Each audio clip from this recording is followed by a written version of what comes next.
If you've been anywhere near the health world lately, YouTube, TikTok, gyms, or supplement shelves, you've probably heard people say that ashwagandha can boost libido, improve erections, raise testosterone, reduce stress, and just make you feel more alive.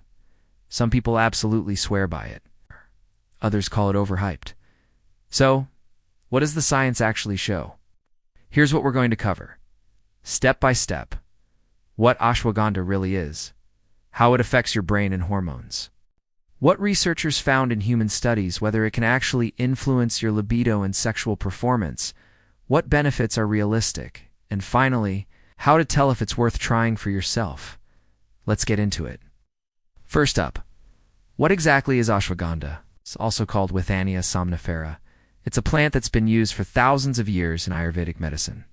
Traditionally, it was seen as a rejuvenator, something that supports energy, stress resilience, and overall vitality. Modern science has broken this down and identified its key active compounds. You have withanolides, which influence inflammation and stress pathways. Alkaloids, which can modulate brain signaling. And cetoindicides, which are important for stress resilience. So think of it less as some kind of magic herb and more like a stress regulation plant that interacts with your nervous system and endocrine system. Now here's the real secret to how it works. Stress, the brain, and sexual function. What most people don't realize is that sexual performance isn't just about hormones. It's deeply connected to your brain, especially stress, anxiety, and fatigue. When you're stressed, your cortisol levels go up, and high cortisol can crush your sexual desire. Chronic stress also narrows your blood vessels, which isn't great for performance. Anxiety distracts your brain from sexual cues, and poor sleep can tank your testosterone production. This is where ashwagandha gets really interesting. Multiple studies have found that it consistently lowers markers of stress, especially cortisol. Some research shows drops of around 20 to 30% after several weeks of consistent use. Now, lowering stress doesn't directly create sexual performance out of thin air. But what it does is remove one of the biggest obstacles standing in its way. The bottom line is this. If stress is what's driving your low libido, improving your stress resilience can absolutely help your body bounce back. So what does the human research say specifically about libido? A few controlled trials have looked directly at sexual wellness. In one study, a research group examined adults who were experiencing low sexual desire. The participants who took the ashwagandha extract reported better arousal, improved satisfaction, and higher overall sexual well-being scores. But these improvements weren't instant. They built up gradually over several weeks. In another clinical trial, researchers looked at couples dealing with stress-related sexual issues. The group taking ashwagandha reported more desire and more frequent sexual activity compared to the group taking a placebo. These studies are definitely promising, but let's be honest here, they were relatively small.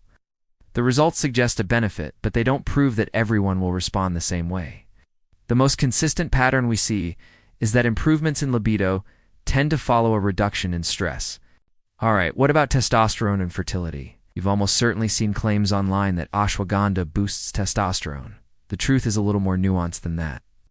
Several studies do show increases in testosterone levels, but usually only under specific conditions like in men who are dealing with stress, fatigue, or infertility. The increases were moderate, not extreme, so don't expect it to work like a steroid. There's also some solid research showing improved sperm quality in men who are dealing with fertility challenges. But again, these effects seem to be connected to stress reduction and antioxidant activity, rather than some powerful hormone spiking mechanism. So yes, your testosterone may rise if you take it, but probably not, because ashwagandha is acting like a hormone drug. It's more that it supports healthy stress responses, better sleep, and faster recovery, all conditions that naturally influence your body's testosterone production. Let's address the big question. Does ashwagandha help with erections? Here's the straight answer. There is no strong evidence that ashwagandha directly increases blood flow in the same way that prescription medications do. It's not a vasodilator, and it definitely doesn't work instantly.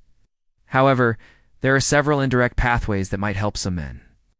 For instance, lower stress improves the nerve signaling to your genitals. Better sleep increases nitric oxide production, which is crucial for blood flow. Reduced anxiety helps with arousal and performance, and a better mood and more energy naturally support your sexual confidence. So while it isn't an erection herb in the direct sense, it may support the underlying systems that influence erections, especially if stress or exhaustion has been weakening them. Think of it as laying the groundwork, not as a quick fix. So, how long does it take to notice any changes? Most studies show effects starting around the 4 to 8 week mark, not day 1, not day 3. This tells you something really important.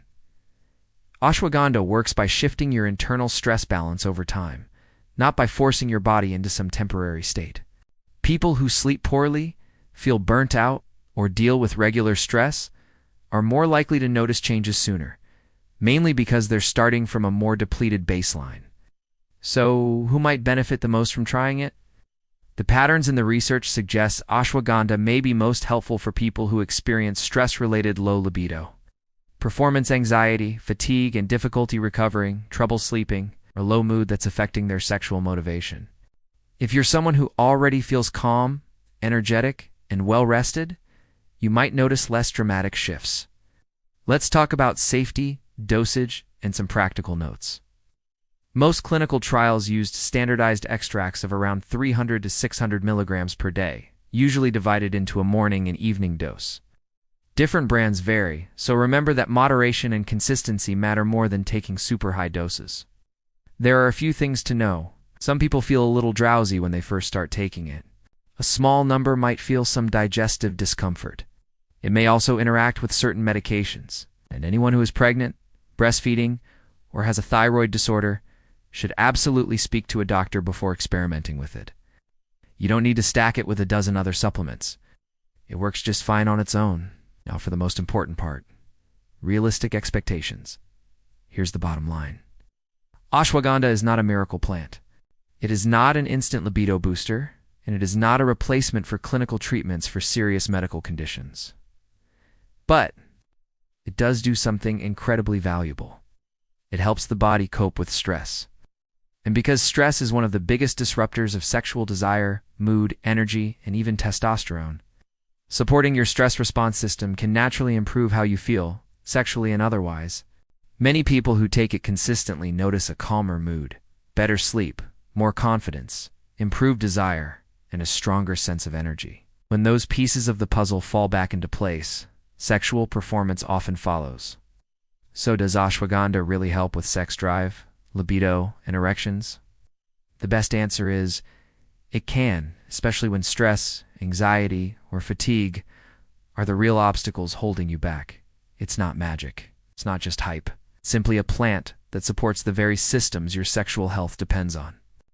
If your interest is driven by curiosity, it might be worth exploring. But if your interest is medical, always talk with a professional first. Thanks for watching. If you enjoyed this breakdown, hit that like button, subscribe, and let me know in the comments what topic you want me to cover next.